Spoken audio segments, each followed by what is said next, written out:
আসসালামু আলাইকুম রহমতুল্লাহি বারাকাতুহু। প্রিয় দর্শক মণ্ডলী, আমরা প্রতিদিনের ক্লাসে নেই আজকে আমরা এমসিকিউ প্র্যাকটিস করব।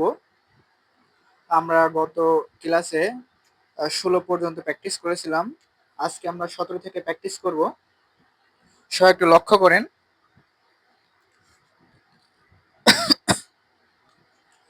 বাংলা বর্ণমালায় পূর্ণমাত্রা, অর্ধমাত্রা ও মাত্রাহীন বর্ণের সংখ্যা কতটি? এটা হচ্ছে রাজশাহী বিশ্ববিদ্যালয়ে 20-21 সেশনে এসেছে এবং সেই সাথে চট্টগ্রাম বিশ্ববিদ্যালয়ে 19-20 সেশনে এসেছে। আমরা দেখি অপশন কি কি আছে। ক নম্বরে আছে 30, 9, 10, খ নম্বরে 32, 8, 10, গ নম্বরে 30, 8, 10, ঘ নম্বরে 32, 11, 7। আমরা পড়েছিলাম বাংলা বর্ণমালায় পূর্ণমাত্রা, অর্ধমাত্রা ও মাত্রাহীন বর্ণের সংখ্যা 32, 8, 10 এবং ব্যঞ্জন বর্ণ 26, 7, 6 এবং স্বরবর্ণ 6, 8, 10। যেহেতু আমরা যেহেতু এখানে বলেছে বর্ণমালা, সেহেতু এখানে অ্যান্সার হবে 32, 8, 10। তাহলে এখানে অ্যান্সার কি হবে? এখানে অ্যান্সার হবে খ নাম্বার 32, 8, 10। এরপরে কোনটি কম্পনজাত ধ্বনি? ল, ব, ডয়বন্ড র।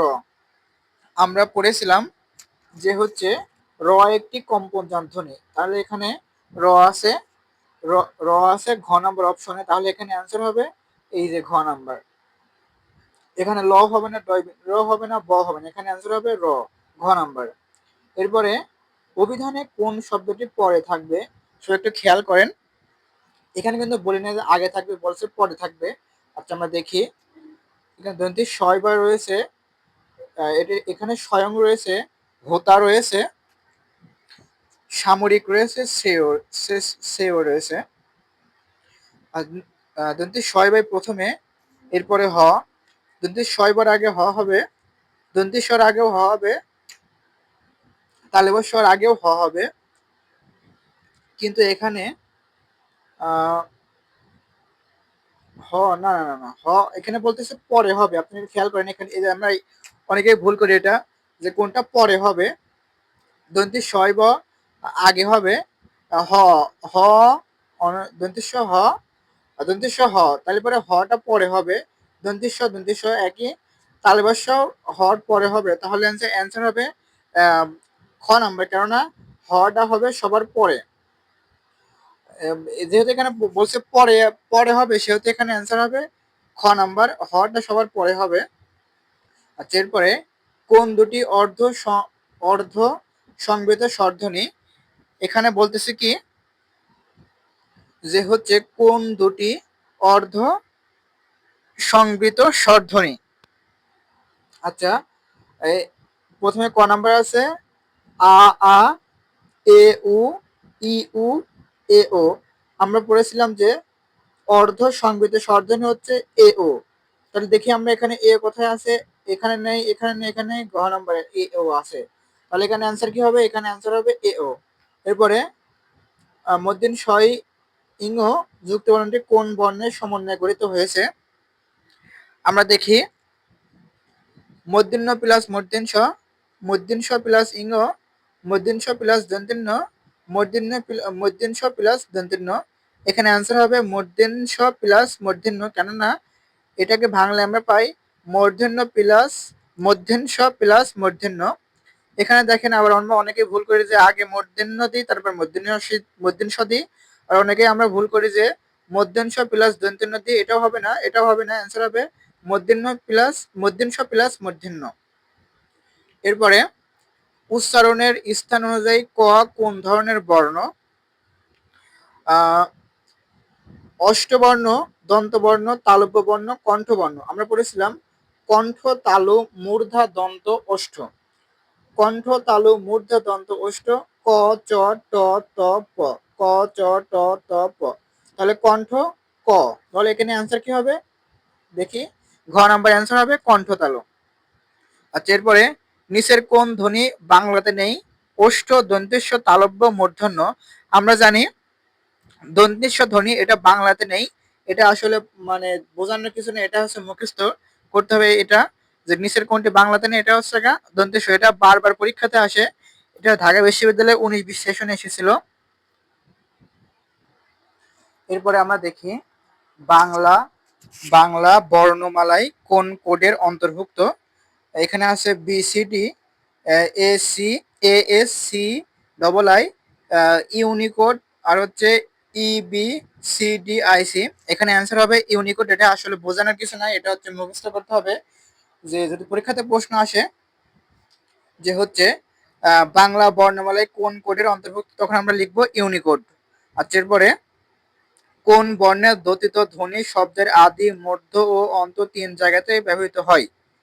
আচ্ছা, আমরা দেখি দন্তেন্য, মূর্ধন্য, ইঙ, ইঙ, ইঙ, ইঙ। আমরা জানি দন্তেন্য বর্ণটি শব্দের শুরুতে, মধ্যে, শেষে সব জায়গায় উচ্চারিত হয়। সেহেতু আমরা এখানে অ্যান্সার নিতে পারি ক নাম্বার দন্তেন্য। এরপরে ব্যঞ্জন বর্ণের সংক্ষিপ্ত রূপকে কি বলা হয়। আমরা জানি ব্যঞ্জন বর্ণের সংক্ষিপ্ত রূপকে বলা হয় ফলা, আর স্বর বর্ণের সংক্ষিপ্ত রূপকে বলা হয় কার। যেহেতু এখানে ব্যঞ্জন বর্ণ বলছে, সেহেতু এখানে অ্যান্সার হবে ফলা। এরপরে বাংলা বর্ণমালায় যৌগিক স্বরধ্বনি কয়টি। আমরা পড়েছিলাম যে বাংলা স্বর বর্ণমালায় যৌগিক স্বরধ্বনি মাত্র 2টে। এটা হচ্ছে এ, ওই, ওই, ও। তাহলে এখানে দেখি 2টা কথা, ক নাম্বার আছে 2টা, খ নাম্বার 3টা হবে না, গ নাম্বার 4টা হবে না, ঘ নাম্বার তো 5টা হবে না। তাহলে এখানে অ্যান্সার হবে 2টা।